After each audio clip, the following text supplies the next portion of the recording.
Nossa história não começa nas terras do meio. Ela começa no cosmos distante com um deus externo chamado Vontade Maior. Há muitos deuses externos mencionados em Elden Ring. Você pode pensar neles como os grandes de Bloodborne. Eles são seres distantes. Eles são todo-poderosos e são bastante desconhecidos por design. Mas muitos desses deuses externos querem fazer sua presença ser sentida no mundo. A Vontade Maior pode ser a mais importante. Para isso, ela enviou uma estrela dourada em direção às Terras do Meio. O encantamento Elden Stars nos diz que essa estrela dourada carregava uma besta Elden. A lembrança Elden a chama de besta vasilha da Vontade Maior. Se você não sabia, um vasilha é alguém que detém terras em nome de seu suzerano. Obviamente, isso se encaixa neste caso porque a besta Elden ocupou as Terras do Meio em nome da Vontade Maior e era uma encarnação viva do conceito de ordem. Como tal, essa besta mais tarde se tornaria o Elden Ring. O Anel Ancião em si é composto por runas de poder. Algumas grandes, outras pequenas, que juntas representam uma espécie de lógica para o mundo seguir. Portanto, o Anel Ancião representa a ordem. A verdadeira natureza dessa ordem é um assunto de constante debate e pesquisa realizada por fundamentalistas. Mas dois dos fundamentos principais são as leis da causalidade e da regressão. Você pode pensar na lei da causalidade como causa e efeito, em que as ações têm consequências, e essas consequências são novas causas que se ramificam no infinito. Essas são as relações entre as coisas. Depois, há a lei da regressão, que afirma que todas as coisas anseiam eternamente por convergir e retornar às suas raízes. Apropriadamente, o Anel Ancião está alojado dentro da árvore ERD, que se eleva sobre as terras intermediárias. Mas é muito importante ressaltar que a vida nas terras intermediárias não começou com a árvore ERD, o Anel Ancião ou a besta Elden. Não, as terras intermediárias foram ocupadas bem antes da Vontade Maior surgir. Havia outros seres aqui. Havia outras facções aqui. Havia outros deuses aqui. E havia até outra grande árvore aqui antes da árvore ERD. E é aqui que entra uma grande reviravolta em relação à árvore ERD. Então, há encantamentos no jogo chamados aspectos do cadinho. De acordo com suas descrições, essas são manifestações das energias vitais primordiais do ERD3. E eu cito, eles são um aspecto do cadinho primordial onde toda a vida já foi misturada. Mas como toda a vida poderia ser misturada na árvore ERD se a árvore ERD apareceu depois que a vida já existia? Bem, só pode haver uma resposta, certo? Que a árvore ERD é um parasita e tomou conta de uma árvore que existia aqui antes. Esta árvore antiga era chamada de Grande Árvore. Então, a Grande Árvore era quase certamente o local deste cadinho primordial e deve ter sido uma força primordial muito poderosa para a Vontade Maior ter se apoderado. Pode até ser a razão pela qual as terras intermediárias são importantes para a Vontade Maior em primeiro lugar. Também explica por que feitiços e inimigos relacionados ao cadinho das Grandes Árvores acabariam sendo menosprezados. Por exemplo, o talismã do nó é feito de um vestígio do cadinho, e era considerado um símbolo do divino nos tempos antigos, mas agora é cada vez mais desprezado como uma impureza conforme a civilização avança. Inimigos relacionados ao cadinho são o presságio, o ilegítimo e os cavaleiros do cadinho, e todos os três seriam evitados, escravizados ou aprisionados. Aqueles que falam pela árvore não querem que você conheça suas raízes, por assim dizer. De acordo com a proteção mágica da árvore, no começo, tudo estava em oposição à árvore, mas por meio de inúmeras vitórias na guerra, ela se tornou a personificação da ordem. Nas próprias palavras de "a árvore governa tudo". A escolha é sua. Torne-se um com a ordem ou livre-se dela. Chafurdar nas margens, um arrivista impotente.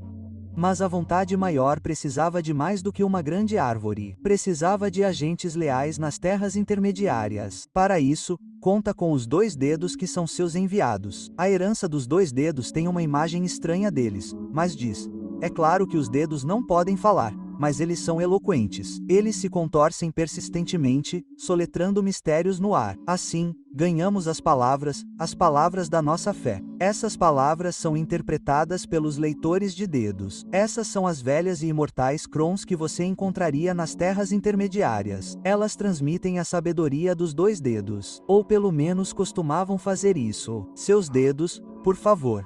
Seus dedos.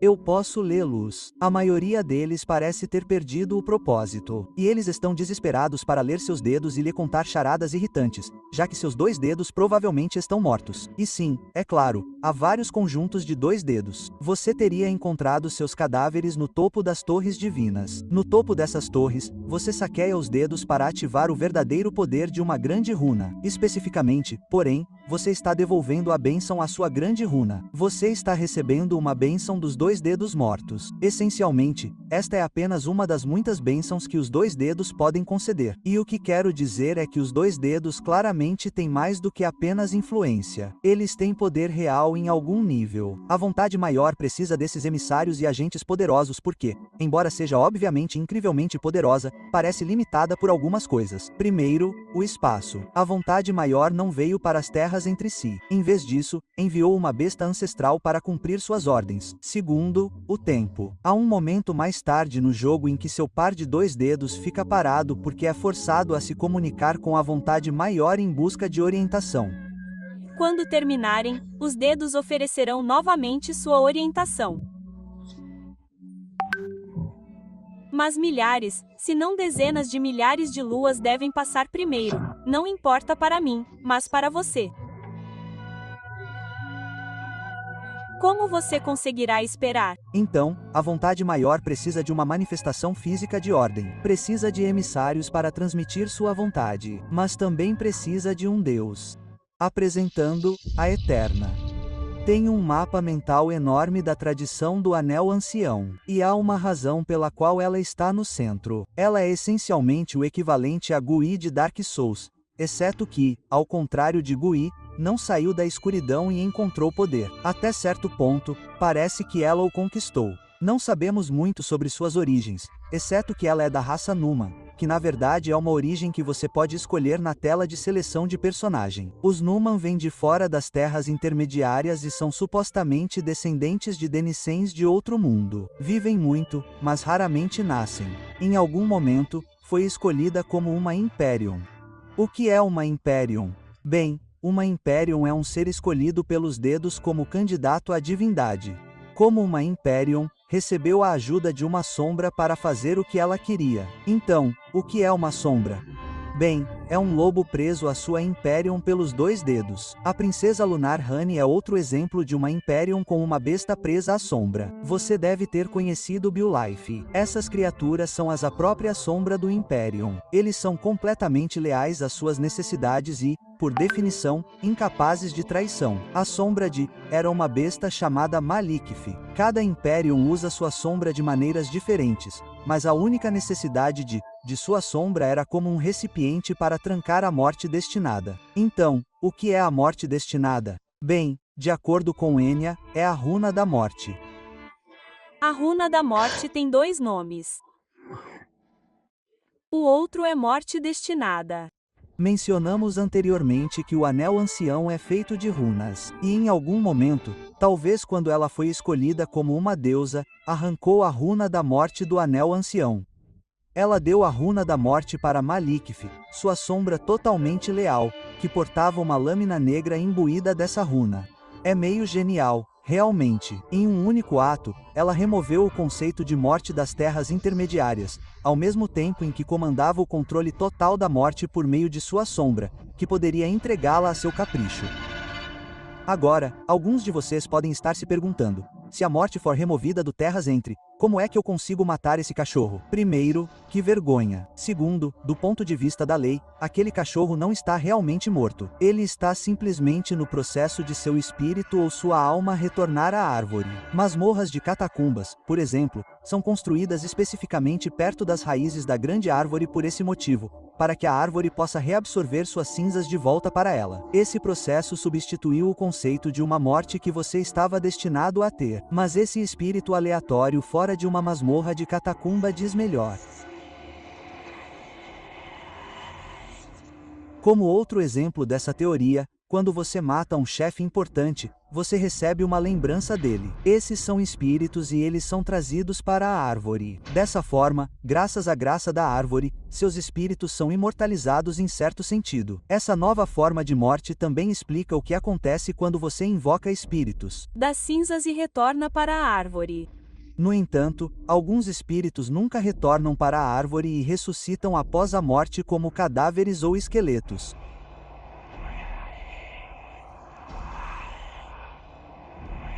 Então essa era a nova ordem. E é importante ressaltar que era neste momento quando a runa da morte foi removida, quando a morte destinada foi tomada. Foi quando a ordem se tornou a Ordem Dourada. A sombra proibida arrancada da Ordem Dourada em sua criação. Especificamente, essa era a Ordem Dourada de. Então, ela não apenas se tornou uma deusa e um recipiente para o Anel Ancião, mas também se tornou conhecida como Mara, a Eterna, por remover a morte destinada. Era uma grande parte de seu caráter e de seu reinado também. No entanto, a América tinha mais do que apenas a morte para conquistar. Ela tinha guerras para lutar, pois o mundo estava ocupado por muitas forças que poderiam ameaçar sua Ordem Dourada. Houve uma guerra com o Senhor da Tempestade, que provavelmente governava Stormville. E houve uma guerra com os gigantes, que eram mestres de uma chama que podia queimar a árvore ERD. Houve uma guerra com os dragões antigos, que, aliás, tinham pedras que podiam distorcer o tempo e, assim, matar um deus. E, finalmente, havia uma guerra se formando com a realeza carniça, que anteriormente obedecia a leis que contradiziam a Ordem Áurea. Portanto, de forma semelhante a como a vontade maior precisava de um Imperium para impor sua vontade, a própria, precisava alguém para guerrear. Então, haveria um marido, uma consorte, um Lord Elden.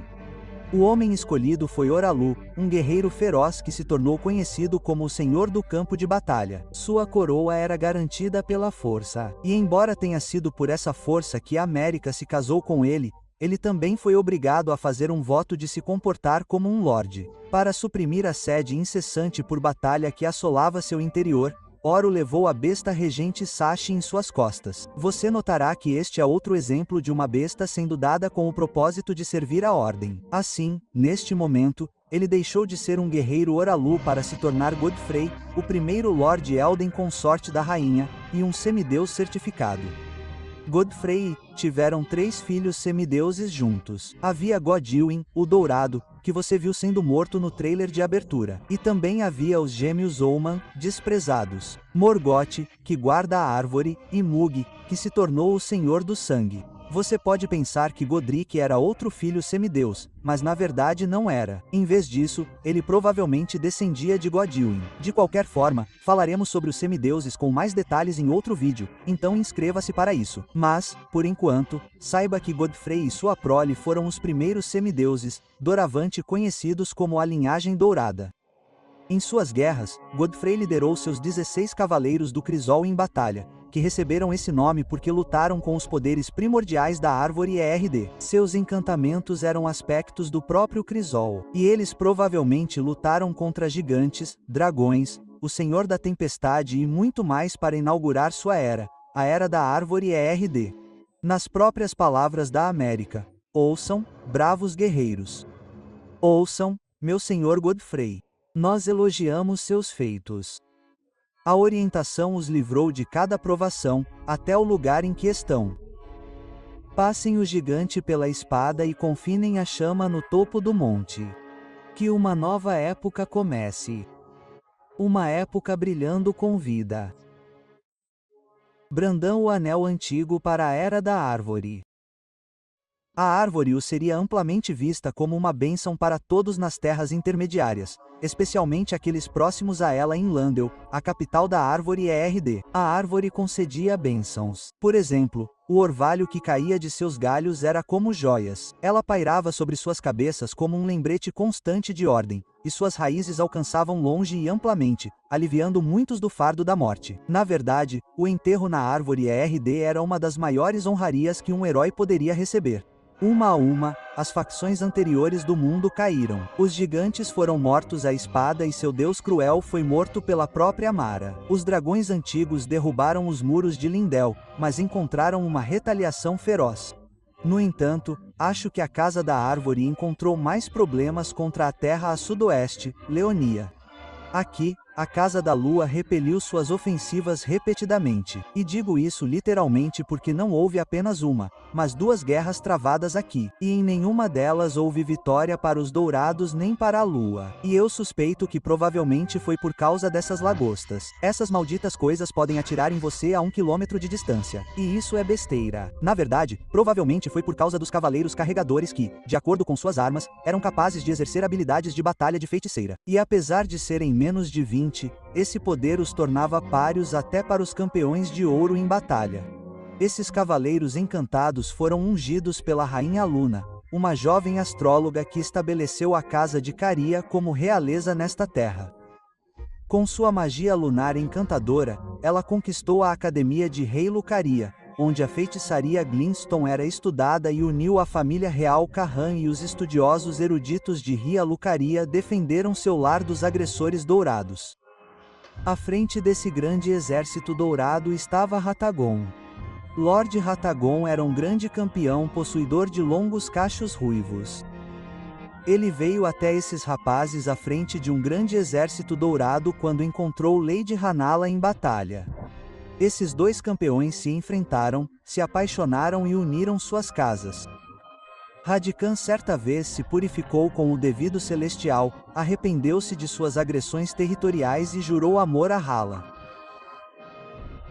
A Ordem da Árvore ERD e o Destino da Lua foram unidos e todas as feridas da guerra foram perdoadas. Você pode achar estranho que uma vontade maior permitisse essa união, mas não é tão estranho assim. Considerando tudo, como acontece com a maioria dos jogos de software, feitiçaria e fé são apenas dois lados da mesma moeda. E ambos os poderes vêm do cosmos. Ratagon e Rinala eram conhecidos por terem 3 filhos juntos. A princesa lunar Rani, que herdou a propensão de sua mãe para a magia lunar. Radan, que puxou ao pai, Ratagon, e viria a dominar a magia gravitacional, e Reishard, que foi pioneira em novas feitiçarias hexadecimais e viria a se alimentar de uma grande serpente. Conclui-se que em algum momento depois disso, começou a nutrir dúvidas. Dúvidas sobre a Ordem Áurea que ela ajudou a criar. Nas próprias palavras da América, declaro minha intenção de pesquisar as profundezas da Ordem Áurea por meio da compreensão do caminho correto. Nossa fé, nossa graça aumentaram. Aqueles primeiros dias felizes de crença cega já se foram há muito tempo. Meus camaradas, por que vocês devem vacilar?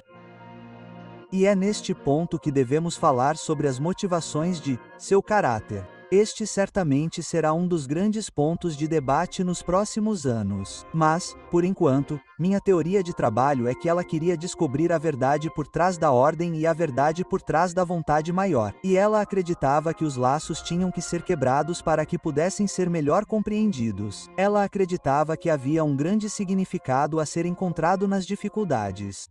A rainha tem grandes esperanças em nós de que continuaremos a lutar pela eternidade. Para Lord Godfrey, sua luta terminou no final de suas campanhas. De acordo com sua armadura, ele liderou a guerra contra os gigantes, enfrentou o Senhor da Tempestade sozinho. E então chegou o momento em que seu último inimigo digno caiu. E foi então, como conta a história, que o tom dos olhos de Lord Godfrey desbotou. Na verdade, ele foi roubado de sua graça. Então, o mandou embora. Meu senhor e seus guerreiros, eu despojo cada um de vocês de sua graça.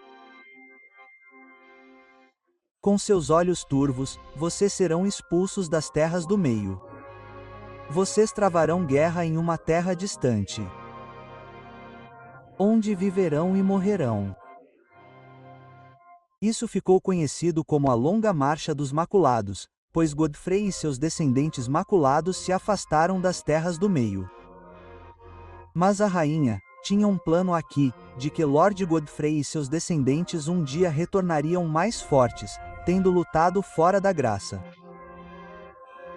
Então, após sua morte, eu devolverei o que uma vez reivindiquei. Retorne às terras do meio. Trave guerra e branda o anel ancião. Cresça forte diante da morte. Guerreiros de meu senhor, Lord Godfrey. Logo depois, ela encontrou um novo marido, ou um novo marido foi encontrado para ela.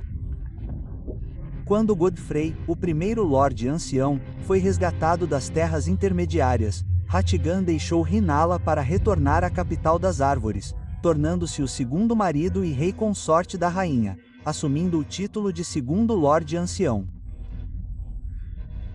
O mistério perdura até hoje sobre o motivo pelo qual Lord Hatigan rejeitaria a lei de Rhinala. E, além disso, por que um mero campeão seria escolhido para o trono de Lorde Ancião. Seja qual for o caso, como parte dessa união, os 3 filhos anteriores de Hatagon com Rhinala se tornaram enteados semideuses, agraciados com a graça graças à sua nova árvore genealógica. Rhinala ficou arrasada com isso e seu país, Leonia, também. O conjunto da rainha diz: quando Rhinala, chefe da Academia de Ria Lucaria e da família real de Carniça, perdeu seu marido, Hatagon, seu coração foi junto com ele. E então aqueles na academia perceberam que Rhinala não era uma campeã, afinal. Na esteira da traição de Hatagon e do mau julgamento de Rhinala, Leonia lutou contra uma guerra civil com a Academia de Rei Lucaria de um lado e a realeza de Carniça do outro. E foi aqui durante a Era da Árvore ERD que a princesa Lunahane, filha de Rhinala e Hatagon, roubou um fragmento da Runa da Morte. Isso aconteceu durante a Era de Ouro da Árvore. Muito antes da destruição do Anel Ancião, alguém roubou um fragmento da Runa da Morte de Malaketh, a Lâmina Negra. Como mencionado anteriormente, Malekith era a sombra de Mara, e ele havia selado a morte destinada em uma lâmina negra. Então um fragmento, apenas um fragmento desta runa da morte foi roubado. E quando isso aconteceu, Malekith deu um passo além na proteção da runa destinada à morte. Ele prendeu a lâmina em sua própria carne para que ninguém pudesse roubar a morte nunca mais. Era tarde demais. No entanto, este fragmento da Runa da Morte foi usado imediatamente naquela noite para matar um semideus, o próprio filho da América, Godwyn, o Dourado. Essa foi a primeira morte registrada de um semideus em toda a história e se tornou o catalisador. Logo, o Anel Ancestral foi destruído e, assim, surgiu a guerra conhecida como a Destruição. Agora, há muitas evidências realmente confiáveis de que estava por trás dessa conspiração para roubar um fragmento da Runa da Morte. Também há muitas evidências de que está por trás de toda a sua missão manchada, mas falaremos sobre isso em outro vídeo. Por enquanto, tudo o que você realmente precisa saber em termos de linha do tempo é isso. Após o casamento de Mara e Hatagon, e após um fragmento da Runa da Morte ser roubado, Mara destruiu o Anel Ancestral. E Hatagon tentou consertá-lo, mas sem sucesso. O Anel Ancestral foi quebrado em runas, algumas grandes e outras pequenas. Sabe, dizia-se que Lord Hatigan guardava um segredo. Um famoso escultor da capital Erdrai foi convocado uma vez para representar a imagem de Lord Hadakan em estatura gigante, quando vislumbrou o esqueleto no armário de Hatigan. E, como tal, disse que a grande estátua também guarda seu segredo. Claro, a grande reviravolta em Elder Ring é que Radagon é a América, ou, dependendo do que você acredita, ele se tornou ela, pois ela sabia que isso iria acontecer. Nas próprias palavras de, Hatigan, Lehald da Ordem Áurea, você ainda não se tornou eu. Você ainda não se tornou um deus. Vamos ser despedaçados. Tanto meu outro eu. Aspas, dá para perceber quando a From Software está mantendo algo um pouco em aberto. E de tudo na lei do Elder Ring, essa também será uma das maiores incógnitas à medida que avançamos. Por exemplo, a frase, tu ainda não me tornaste eu, reforça que Mara e Hatagon eram duas entidades separadas antes da destruição. No entanto, em contraste, também há evidências de que Hatagon sempre fez parte da América. Por exemplo, Enya diz que os semideuses são todos descendentes diretos da rainha. Mas como isso pode ser verdade se Ratagon se casou com Rinaala e teve aqueles filhos semideuses? A única maneira de fazer sentido é se Ratagon sempre foi. E ele simplesmente foi até lá para seduzir Rinaala há muito tempo. Apresentarei teorias mais concretas no futuro. Mas sobre esse assunto, o mais importante é o que você acha. Embora você possa descobrir muitas histórias do Elden Ring, nem todas elas estão abertas à interpretação. Certas coisas estão, e esta é uma delas. E sua interpretação é uma grande parte do que torna esta história especial. De qualquer forma, a união de Ratagon e América parece ser uma união de duas leis opostas fundamentais da Ordem Áurea. Na verdade, mencionamos essas leis antes. Existe a lei da causalidade e América é um agente de causa e efeito. E existe a lei da regressão, já que Ratagon é um personagem que aspira a ser completo e regredir junto. Então, eu tenho uma teoria de que forçar esses dois seres que representam esses conceitos juntos teria corrigido o desviado de América. Mas mesmo assim, ela foi aprisionada na árvore OD pelo crime de destruição. A transgressão exigiu uma sentença pesada, mas mesmo acorrentada, ela continua sendo uma deusa e o recipiente da visão. Ratagon unidos até tiveram dois filhos semideuses, Michela e Melenia.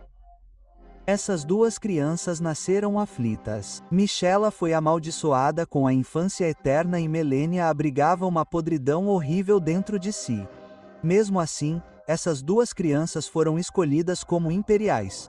Elas eram seres imensamente sagrados e elegíveis para herdar a divindade do maior vontade. Talvez a vontade maior estivesse apenas desesperada para encontrar um sucessor digno. E, de fato, na guerra devastadora que viria, muitos tentariam reivindicar os fragmentos do Anel Ancião e tentariam tomar o trono, incluindo, é claro, os Manchados, que finalmente retornaram de sua longa marcha, sobre a qual falaremos no próximo vídeo principal da lei. Provavelmente também devo mencionar aqui que, se você se tornar um patrono, verá os próximos vídeos de história mais cedo, pois essa é uma das recompensas que você recebe ao contribuir para o nível de $3.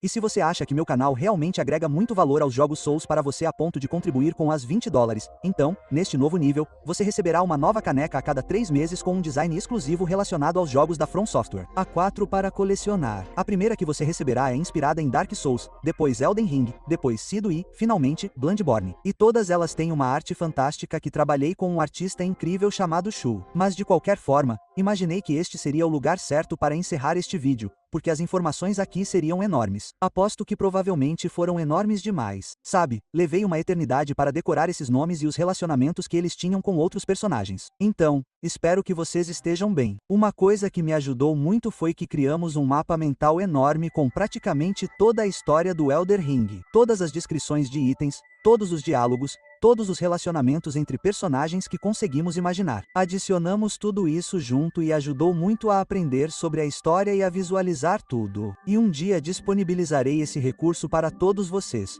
porque acho que, depois de fazer isso, acho que essa é a maneira essencial de montar a história. E acho que dar a vocês esse recurso acabará tornando isso acessível para as pessoas. Então, estou muito animado com isso. Quero agradecer a Absa e Zard por aceitarem a tarefa paga de me ajudar a colocar todos os dados brutos neste mapa mental para que eu pudesse entender melhor tudo. Quero agradecer a Paragod por cumprir todos os meus pedidos de filmagem e a criação de tantas cenas cinematográficas para este vídeo e para vocês aproveitarem. E, por último, quero agradecer a John Devellin pela miniatura incrível. E, claro, obrigado por assistir. Há algumas coisas realmente emocionantes pela frente. E eu realmente acredito que esta pode ser a melhor história que a From Software já criou. Eu acho que não só há muitas descrições de itens incríveis, mas muitas delas são impactantes. Há tantos momentos em que você junta as peças da história e tem um momento eureka, e estou gostando muito. Mas agora vou jogar um pouco porque estou editando este vídeo há muito tempo. Então,